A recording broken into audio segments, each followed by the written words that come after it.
மதுரைக்கு வந்ததில் மகிழ்ச்சி. பாரதிய ஜனதா கட்சியின் சார்பில் எங்களது 67 மாவட்டங்கள், அந்த 67 மாவட்டங்களுக்கும் 67 தலைவர்கள் சுற்றுப்பயணம் செய்கிறோம். அந்த மாவட்டத்தில் உள்ள எல்லா மாவட்டங்களில் உள்ள நிர்வாகிகள், மண்டல் நிர்வாகிகள், அணி பிரிவு நிர்வாகிகள் எல்லாரையும் பார்த்து அவர்களோடு எங்களது ஆலோசனைகளை பகிர்ந்து கொண்டு கட்சியை மேலும் பலப்படுத்துவதற்கும் அவர்களை உற்சாகப்படுத்துவதற்கும் தமிழகம் முழுவதும் சுற்றுப்பயணம் மேற்கொள்ளப்பட்டு கொண்டிருக்கிறது. வருங்காலத்தில் பாஜக தமிழக அரசியலில் மிக பலமான ஒரு சக்தியாக உருவெடுப்பதற்கு அத்தனை நிகழ்வுகளும் நடந்து கொண்டிருக்கிறது.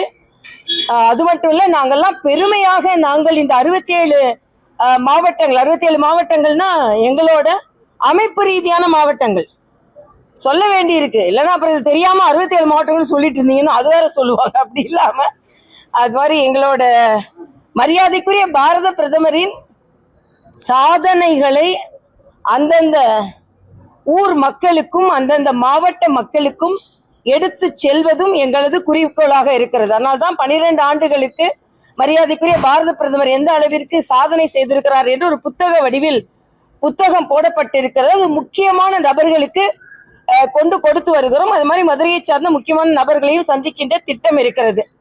எல்லாவற்றிற்கும் மேலாக மகிழ்ச்சியான செய்தி, சென்னையில இன்னைக்கு ஒரு தகவல் என்ன என்றால் 61% மக்களுக்கு தான் பொது டிரான்ஸ்போர்ட் சிஸ்டத்துக்கு அக்சசபிலிட்டி இருக்கு அப்படின்னு சொல்றாங்க. பொது போக்குவரத்திற்கு 61% மக்கள் தான் இணைக்கப்பட்டு இருக்கிறார்கள் என்று. ஆனா நீங்க பாத்தீங்கன்னா மரியாதைக்குரிய பாரத பிரதமர் ஜூலைல வடபழனி பூந்தமல்லி இடையிலான மெட்ரோ ரயில் திட்டத்தை அவர் தொடங்கி வைக்க இருக்கிறார். ஆக தமிழகத்தை ஆண்டு கொண்டிருந்த கட்சிகள் போக்குவரத்து வசதிகளை கூட சரியாக செய்து கொடுக்காத நேரத்தில் மரியாதைக்குரிய பாரத பிரதமர் அவர்கள் மெட்ரோ ரயில் திட்டத்தை சென்னையில் தொடங்கி வைக்க இருக்கிறார்கள். உடனே கேள்வி எழுப்பலாம், மதுரைக்கு மெட்ரோ ரயில் திட்டம் வருமா அப்படின்னு. தமிழகத்துல எங்கெல்லாம் மெட்ரோ ரயில் தேவை இருக்கிறதோ அங்கெல்லாம் அதற்கு ஏற்பாடு செய்ய வேண்டியதுதான் மரியாதைக்குரிய பாரத பிரதமர் அவர்களின் நோக்கம்.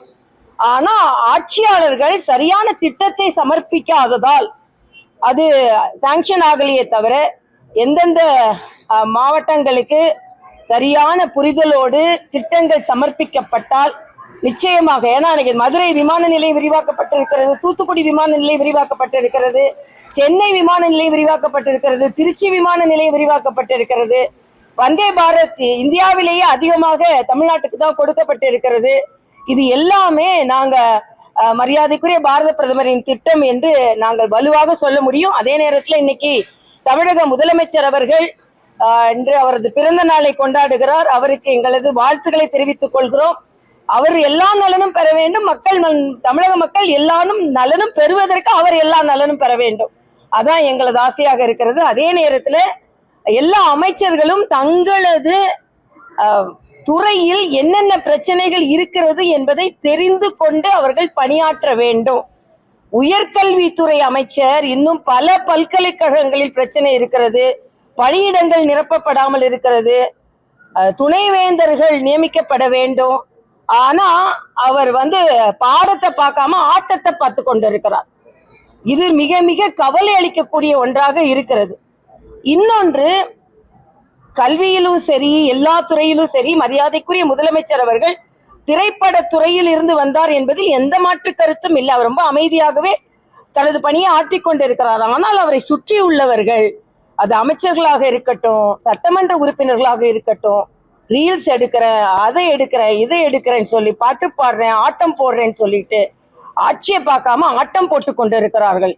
இது சரி செய்யப்பட வேண்டும் என்பது எங்களது தாழ்மையான கருத்து. ஏன்னா உயர்கல்வித்துறை அமைச்சர் இன்னும் எவ்வளவோ பாடம் சொல்லி கொடுக்க வேண்டி இருக்கு. ஆடிக்கொண்டிருக்கிறார், பாடிக்கொண்டிருக்கிறார்.